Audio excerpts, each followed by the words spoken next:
मूर्ख जनक जल्दी बतला, से वो धनुष को किसने तोड़ा है, बीच स्वयंवर में आकर के सीता से नाता जोड़ा है। अत्यंत शीघ्र उसकी सूरत दिखला, वरना चौपट कर डालूंगा, है राज्य तेरा जहां तलक, सब अभी उलट पुलट डालूंगा। जी हाँ, ये वाल्मीकि रामायण रामचरितमानस गोस्वामी तुलसीदास जी ने लिखा और रामायण महर्षि वाल्मीकि जी ने लिखा। महर्षि वाल्मीकि जी के रामायण से ये वहां का प्रसंग था जब धनुष यज्ञ में परशुराम जाते हैं धनुष टूटने के बाद। तो सुनने में क्या लगा कि वो क्रोधित है, क्रोध में बोल रहे हैं कि राज्य उलट पलट डालूंगा, तो मन में क्रोध का भाव आ रहा है।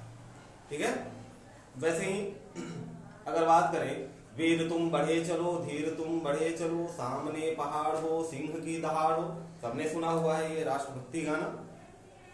तो जिन काव्यों को, किसी भी काव्य को सुनकर, पढ़कर, देखकर अगर मन में भाव उत्पन्न हो रहा है, तो उसी भाव से जो मन में विचार बनते हैं क्या कहलाते हैं मेरी? रस। रस क्या होते हैं? किसी भी काव्य को पढ़कर, सुनकर, देखकर मन में जिस प्रकार की भावना का विकास होता है, उत्पत्ति होती है, वो रस कहलाता है। अब यहां से आपको डेफिनेशन तो याद रखना नहीं है, टिक मार का क्वेश्चन आते हैं और टिक मार का क्वेश्चन दो तरीके से पूछे जाएंगे। या तो सीधे सीधे पूछ लिया जाएगा कि रस कौन सा, उसका अस्थायी भाव। ठीक है, रस का नाम दे दिया गया, अस्थायी भाव दे दिया गया, या इसका उल्टा अस्थायी भाव दे दिया गया और रस। और दूसरा तरीका कोई एग्जाम्पल दे देगा और उससे पूछ लेगा कि ये कौन सा रस है या कौन सा अस्थायी भाव है। तो आपको जो भी पैरा दिया रहेगा उसको पढ़ेंगे, पढ़ते ही जब पढ़ेंगे तो कुछ उसके भाव निकल के आएंगे, अर्थ निकल के आएंगे। अर्थ को सोचने पे मन में भाव आएगा, जिस प्रकार का भाव आएगा वो वैसा ही रस होगा। तो हम यहाँ देखेंगे रस के अस्थायी भाव। तो अच्छा हाँ, सीरियल से लिखा हुआ है 11 रस हैं। मेनली कोर्स में आपके 9 रस मिलेंगे। 2 रस बढ़ जाते हैं, वात्सल्य और भक्ति। वात्सल्य रस कौन सा रस होता है? जिसका स्थायी भाव है वात्सल्य रति। रति मतलब प्रेम। वात्सल्य कहाँ होगा? जब माता अपने पुत्र को प्रेम लुटाती है पुत्र के ऊपर, तो इस प्रकार का जो रस होता है उसे वात्सल्य कहते हैं। ठीक है, और भक्ति रस, भक्ति रस में क्या लगेगा भाई? अनुराग। रति क्या होगा इसका? रति अस्थायी भाव। अस्थायी भाव क्या होगा? अनुराग। यानी एक भक्त का अपने भगवान के प्रति जो श्रद्धा होगी, जो भक्ति होगी, वही आएगा आपका भक्ति रस। इन ये दो बातों को एक्स्ट्रा है, ये दोनों बातें एक्स्ट्रा है। पेपर की दृष्टि से, अगर एग्जाम की दृष्टि से बात किया जाए तो रस आपके सिर्फ 9 है। ठीक है, और सीरियल नंबर इसलिए जरूरी है क्योंकि अगर आप प्रीवियस ईयर के कुछ क्वेश्चंस उठा के देखें तो बीएड के लिए 2005 में डायरेक्ट क्वेश्चन पूछा गया था कि 9वें नंबर पे कौन सा रस आता है। अगर आपको सीरियल नंबर, वैसे तो मैटर नहीं करता, लेकिन अगर आपसे ऐसे क्वेश्चन बन रहे हैं तो आप बिल्कुल लुसेंट हिंदी के बुक से लिया गया है, सीरियल नंबर से देख लीजिए, स्क्रीनशॉट ले लीजिए। हम 1 बाय 1 बात करेंगे। रसों का राजा जो सबसे बड़ा रस है, और आपने कविवर बिहारी का नाम सुना होगा। बिहारी को श्रृंगार रस का महान कवि बोला जाता है। उनकी जो लाइनें हैं वो गागर में सागर का काम करती हैं। इस पे भी क्वेश्चन बनता है, गागर में सागर किसकी रचना है? तो कविवर बिहारी की। बिहारी श्रृंगार रस के महान कवि थे और श्रृंगार रस को रसों का राजा बोला जाता है, रसराज बोला जाता है। श्रृंगार रस का जो स्थायी भाव है वो क्या है? रति। रति मतलब प्रेम। अब श्रृंगार रस भी 2 प्रकार के होते हैं, संयोग श्रृंगार और वियोग श्रृंगार। जहां पे प्रेम तो है, संयोग का क्या हुआ? मिलना, यानी प्रेम है और मिलन भी हो रही है। लेकिन वियोग का क्या मतलब हुआ? कि प्रेम तो है, श्रृंगार वियोग का मतलब है कि प्रेम है लेकिन वहां पे मिलन नहीं है, वहां पे कुछ समय के लिए बिछड़ रहे हैं। अस्थायी भाव आपको याद रखना है। हास्य रस, ऐसे काव्य जिनको पढ़ने, सुनने या देखने के बाद मन में हंसी का भाव आए, जैसे तंबूरा ले मंच पर चढ़े प्रेम प्रताप, 15 मिनट साज बनाया, घंटा भर अलाप। तो ऐसे जो उदाहरण आएंगे जिनको पढ़ के आपके मन में हंसी का भाव संचार हो, हास्य रस कहलाता है। इसका स्थायी भाव है करुण रस। अब करुण रस का जो स्थायी भाव है वो है शोक। शोक मतलब दुखी होना। अब करुण रस, शोक एक और स्थायी भाव रस है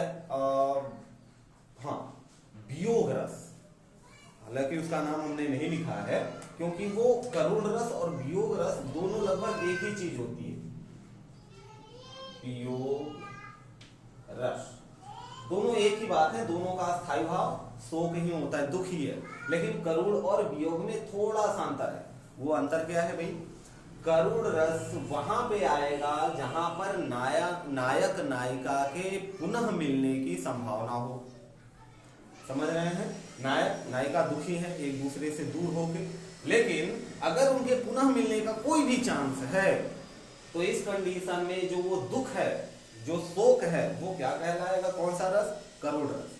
लेकिन अगर नायक नायिका के पुनः मिलने की कोई संभावना नहीं है तो इस प्रकार का रस कहलाएगा आपका वियोग रस। हालांकि वियोग रस अलग से नहीं बताया जाता, ये टिक मार्का और यूपीएसआई के लिए नहीं है। आगे बड़े कंपटीशन में आ सकते हैं क्वेश्चन यहाँ से। आगे बात आती है वीर रस। तो जिस काव्य को सुनकर, पढ़कर, देखकर हमारे मन में किसका भाव उत्पन्न हो? उत्साह का। अस्थायी भाव उत्साह। रौद्र रस, क्रोध। अभी हमने परशुराम जी का संवाद सुना है, लक्ष्मण परशुराम संवाद, रावण कुंभकर्ण, रावण और अंगद संवाद वीर रस में होते हैं। क्रोध, क्रोध का जो